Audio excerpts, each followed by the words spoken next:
চলে এলাম।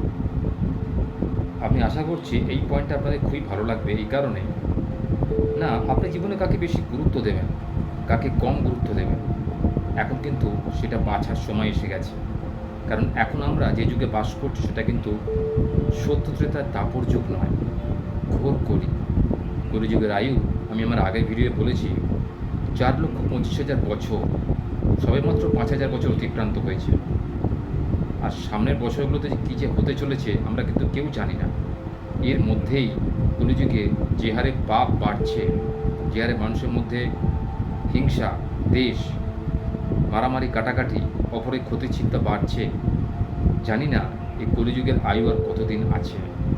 আরও কত পাপ আমাদের দেখতে হবে, পৃথিবীতে আরও কী কী ঘটতে চলেছে, আরও কী কী মহামারী আসতে চলেছে, কেউ আমরা জানি না। তাই জীবনে বাঁচতে গেলে আপনাকে কী কী করতে হবে বা কাকে কাকে আপনি পছন্দ করবেন, কাকে আপনি পছন্দ করবেন না, কাকে ইম্পর্টেন্স দেবেন, কাকে ইম্পর্টেন্স দেবেন না, আমার আজকের ভিডিও আমি জানাবো আপনাদের। তো জীবনে বাঁচতে গেলে আমাদের পরিবারের মধ্যে থাকতে হয়, পরিবার সমাজ নিয়ে আমাদের থাকতে হয়। তো এখানে চলতে চলতে আপনি কাকে বেশি গুরুত্ব দেবেন সেটা আপনাকে বিচার করতে হবে। দেখুন, সংসারে আমরা অনেক রকম লোকের সাথে বাস করি, ভালো মন্দ। তো এই মন্দকে বাদ দিয়ে ভালোটাকে আপনাকে বাঁচতে হবে এবং ছাঁকনির মতো। যে আপনার ক্ষতি চায় তাকে আপনি নিশ্চয়ই পছন্দ করবেন না, তার জীবন থেকে আপনি বাদ দেবেন তাকে। যে আপনার ভালো চায় তাকে আপনি জীবনে অবশ্যই রেখে দেবেন। তাই জীবনে আর কাকে কাকে আপনি রাখবেন, কাকে কাকে আপনি ছেটে বাদ দেবেন, সেটা একটা গুরুত্বপূর্ণ বিষয়। যে আপনার সবসময় ভালো চিন্তা করে, আপনার শুভাকাঙ্ক্ষী, তাকে আপনি জীবনে অবশ্যই রাখবেন।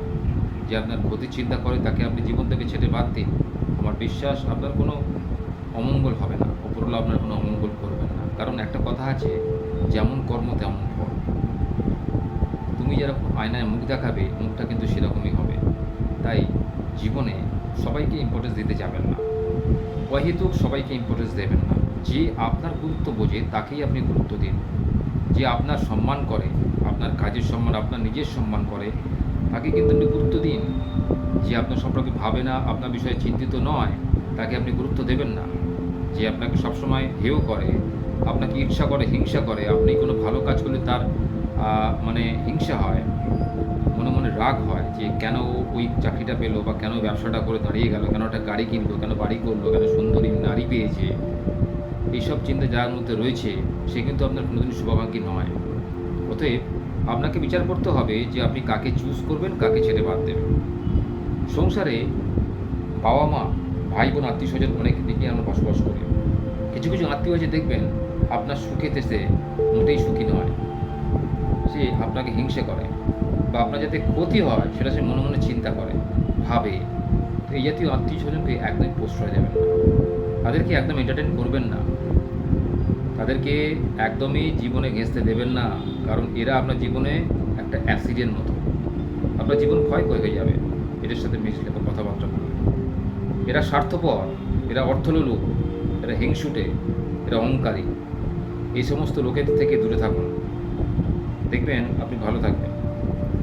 আর তাকেই পছন্দ করুন, তাকে ইম্পর্টেন্স দিন যে আপনার জীবনের প্রতিটা মুহূর্তের সঙ্গে রয়েছে, যে আপনার জীবনটাকে সুষ্ঠুভাবে এগিয়ে নিয়ে যাওয়ার জন্য দায়ী।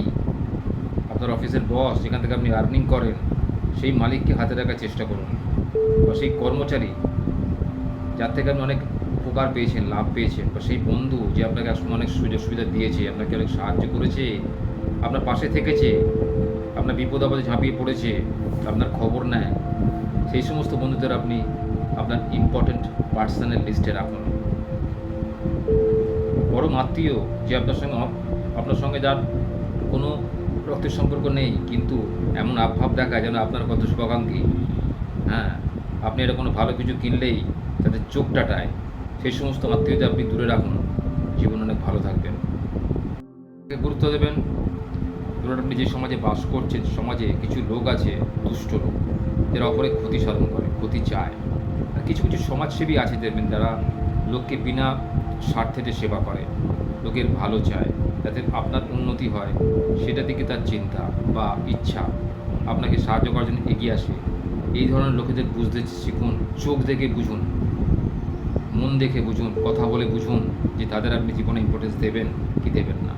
আমার মনে হয় যে ধরনের লোক এভাবে পরোপকারী হয়, নিঃস্বার্থভাবে কোনো আর্থিক লাভের আশায় না করে আপনাকে বিনা স্বার্থে নিঃস্বার্থে সেবা করে, আপনার উপকার করতে এগিয়ে আসে, সেই ধরনের লোককে জীবনে আপনি স্থান দিন। আর সেই সমস্ত আত্মীয়স্বজন, বন্ধুবান্ধব, প্রতিবেশীকে দূরে ফেলে রাখুন, যারা আপনার বিপদে কাছে আসে না, আপনার খোঁজ খবর নেয় না, আপনি উন্নতি করে তাদের চোখ ডাটায়, যারা নিরন্তর আপনার ক্ষতি করার জন্য উঠে পড়ে লাগে, সেই সমস্ত লোককে জীবন একদম প্রশ্রয় দেবেন না, তাদের জীবন থেকে ছেটে বাদ দিয়ে দিন। আপনি নিঃসন্দেহে ভালো থাকবেনই, আমার গ্যারান্টি রইল।